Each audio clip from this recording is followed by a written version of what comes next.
Hello everyone and welcome to the Daily Boffin Bulletin for Wednesday the 18th of April 2018. I'm Lucy, aka World War II Boffin. To kickstart the bulletin we have our On This Day in World War II section. 18th of April 1940, the British 148th Infantry Brigade landed at Andalsnes in Romsdal, Norway. After the German invasion of Norway on the 9th of April, the British troops landed at Andalsnes as part of a pincer movement to take Trondheim. The northern arm of the attack was based in Namsos. Also, on the 18th of April 1940, the German submarine U-99 was commissioned. A Type 7B U-boat launched on the 12th of March 1940. It had a displacement of 753 tons when surfaced and 857 tons when submerged, with a crush depth of 230 to 250 metres. She was scuttled on the 17th of March 1941, southeast of Iceland, after being attacked by HMS Walker and Vanoc. 18th of April 1941, the German 6th Mountain Division reached Mount Olympus. Also in 1941, Vichy France announced its withdrawal from the League of Nations, and the Messerschmitt Me-262 prototype had its first test flight, although only with a piston engine at first. On this day in 1942, the Doolittle raid takes place, the air raid by the US on Tokyo and other places on the island of Honshu. The first air operation to strike the Japanese home islands. This served as retaliation for Pearl Harbor and provided a boost to American morale. 18th of April 1943, the Commander-in-Chief of the Japanese Navy and the architect of Pearl Harbor, Admiral Yamamoto, is killed when the plane he was on was shot down by US Army fighter pilot Rex T. Barber. 18th of April 1944, the Allies dropped more than 4,000 tons of bombs over Germany, the highest single day total of the war up to this point. Also in 1944, the Soviet 4th Ukrainian Front captures Balaclava in the Crimean Peninsula. And finally on this day, 1945, SS Guards began loading 5,000 concentration camp prisoners aboard the immobilized ocean liner Cap Arcona.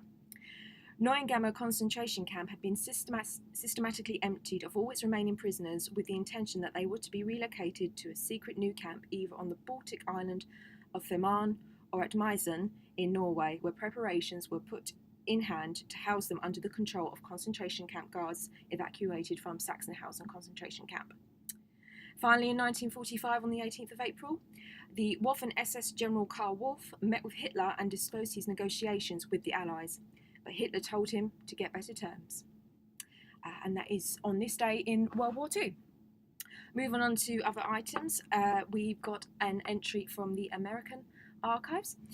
We have a SHAEF report, the Supreme Headquarters Allied Expeditionary Force, on the Hitler Youth.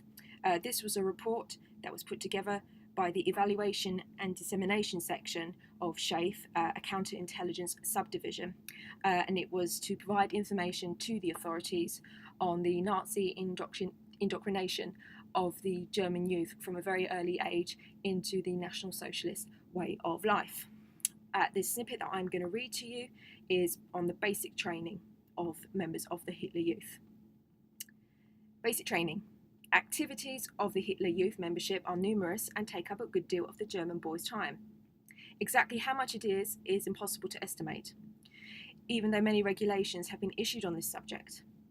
It may be said, however, that most of the time not spent at work or school is spent serving the Hitler Youth.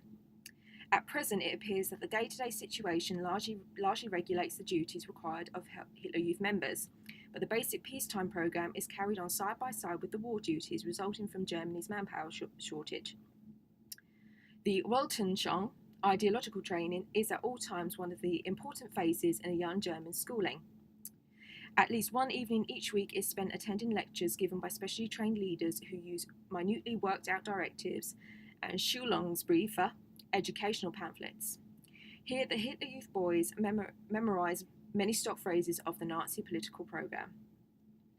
Physical training in the Hitler Youth is designed to develop the young Germans, in Hitler's own words, into junior supermen.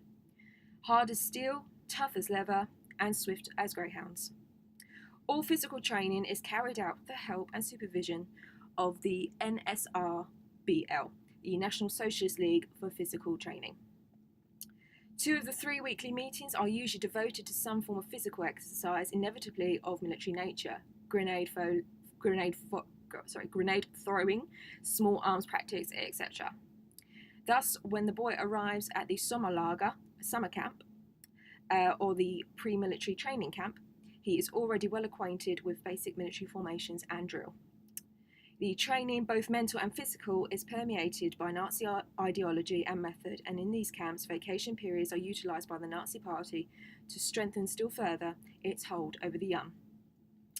Various contests such as music and art contests and national vocational contests and sports meetings on national and regional levels are held in order to stimulate a spirit of competition and to promote higher standards of performance.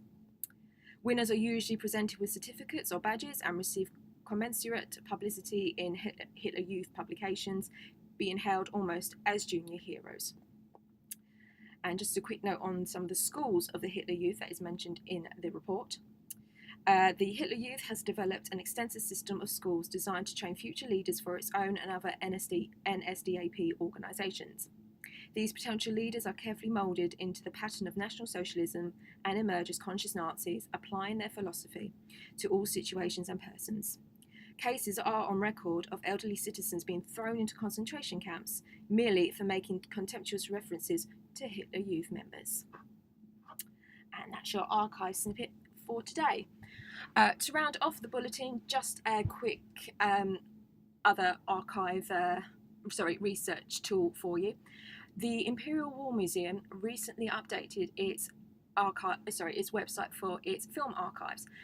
This allows the vast database to be more easily accessible to the public. You'll find all sorts of videos on there, everything from basic army training to newsreels, to propaganda films, and reports on battles, and so on and so forth. You'll find footage in black and white, some in colour, some with sound, some without sound. Lengths of the videos vary from a couple of minutes through to an hour or more. You can also create a free account in which you can save the videos to your profile, or you can download them to your computer in MPEG-4 format. Just a quick note on this latter part though, downloads are only for private and individual use. If you wish to use them for anything else, such as a project, then you would need to get in contact with the Imperial War Museum in order to gain their permission. I'll put a link to the Film Archive website for you in the description box below if you would like to check it out, but it is extremely useful and very interesting as well. There's millions of minutes of footage on there. Most of it is World War II, but there is some from the First World War in there as well, which is equally as interesting as well. So do check it out as and when you have the time to do so. And that concludes our bulletin for today. I hope you found it of interest. As always, in the meantime, in between bulletins, do check out the Facebook page, www.facebook.com/WW2Boffin, for more information on all things World War II related. As I say, that's it for today. So until tomorrow's bulletin, bye-bye.